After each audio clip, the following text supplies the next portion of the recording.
Rabbi Litvin says he hopes what he learned in Jerusalem will ultimately help the students he's trying to reach, especially when there are things happening right here on UK's campus. Here in the Distillery District, Edwards says there's room for new ownership and new opportunity. Management may have changed, but the mission of the parent-teacher store hasn't. They're trying to make things like this more accessible for people in Lexington. Hundreds of orders to fill and only a small amount of time to do it. Right, and Monica, they're calling Danny Gadberry the ultimate groundskeeper, and it did not take long to find out why. He wouldn't brag much on himself, but now he has an entire softball field named after him. Yeah, the district posted on Facebook today letting parents know a staff member was arrested. State police say they took 36-year-old Selena White into custody Tuesday. According to arrest records, White admitted to having sex with a 17-year-old student at Nicholas County High School. White told troopers she had sex with the student several times on school grounds during school hours. Police say the relationship took place while White was working as a kitchen staffer for the district. Now, I asked Superintendent Doug Beckenen how long White had been working for the district, but he said he did not want to talk about the case anymore. He did tell us the district moved quickly to handle the situation. Our district took quick and decisive action on this matter once it was reported to us. We're going to do what's right by kids. That's important to us to do that. State police are still investigating. Now, White is behind bars in nearby Bourbon County, facing third-degree rape charges because the student was underage. We'll continue to keep you updated as we learn more. Carmen Lofton, ABC 36 News. It's a fresh approach on an older industry. Walk into any bar across the world, and it's pretty likely you'll find Kentucky bourbon. Lots of it, all from distilleries scattered across the state. But now a new face is creating change in the industry. We just wanted to enter a market with a little different approach than normal. Bourbon, a mainstay of Kentucky's economy, was the perfect business venture for Lexington native Sean Edwards and his wife, Tia. Neither has industry experience, but they say whenever they traveled and told people they were from the bluegrass, questions about bourbon always followed. It was only after they made plans to distill their own, they realized they'd be doing more than just barreling bourbon.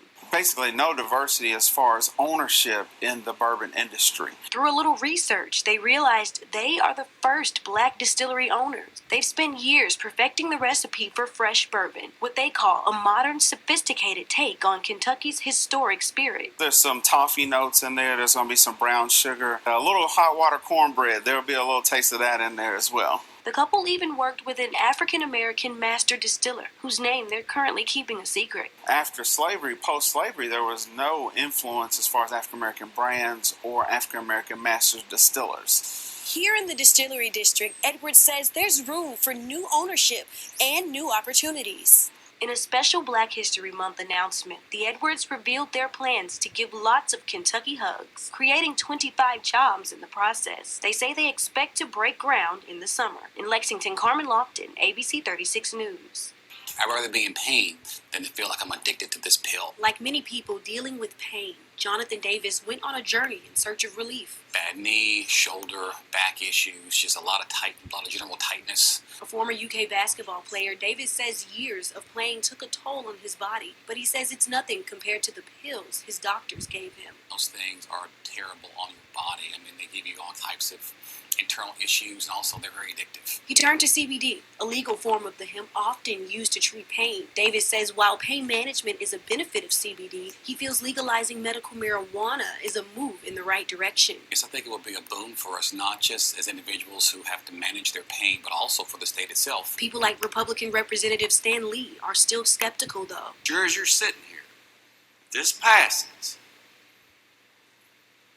it won't be a year before the attempt will be to the smoking's better, so we need to legalize that next. However, after a decade of failed attempts, the State House passed House Bill 136 in a 65-30 vote. CBD Time owner Joe Boise says the new bill would be good for his business and his customers seeking relief. PTSD, chronic pain, fibromyalgia, and even some cancer patients that's come in here and bought our CBD products, but would love to have the opportunity to use marijuana, medical marijuana specifically. but they're afraid to use it now because it's not legal. A CBD user himself, Boise supports anything that could help manage pain. I think medical marijuana is the next step above that. The bill's sponsor, Republican Representative Jason Nemes, says he knows there's opposition in the Senate, but getting out of the House is a feat in itself. In Lexington, Carmen Lofton, ABC 36 News.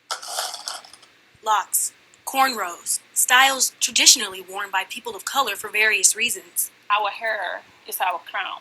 This is what makes us. Nay Diab owns Nay's hair braiding. She says each style is rooted in cultural expression. She's been working with hair for 16 years, the second half in Lexington, giving clients styles like weaves and box braids. In her chair, she says countless clients have voiced concerns for what certain styles might say. Like I have clients that will come in and say, oh, I can't have that style because of work. The positive to these natural styles is rooted deeper in hair maintenance than many might think. They just don't understand what African American women goes through with their hair. She says maintaining Afro-textured hair can require more time and work than other textures. Diab says ignorance and racism lead to policies targeting black hairstyles. That's where Kentucky Representative Attica Scott steps in. If passed, her bill would ban discrimination against natural hairstyles in Kentucky in public spaces. It's not just a Kentucky problem. You might remember this story out of New Jersey. This teen forced to cut his locks before participating in a wrestling match in 2018, sparking civil rights backlash. But in Kentucky, new legislation may be the answer to protecting rights for the next generation. As more black people are choosing to embrace their natural textures, people like Nay Diab say there's no room for intolerance. People should not be a little bit ignorant about braiding. Before finalizing or do anything, they need to do some research.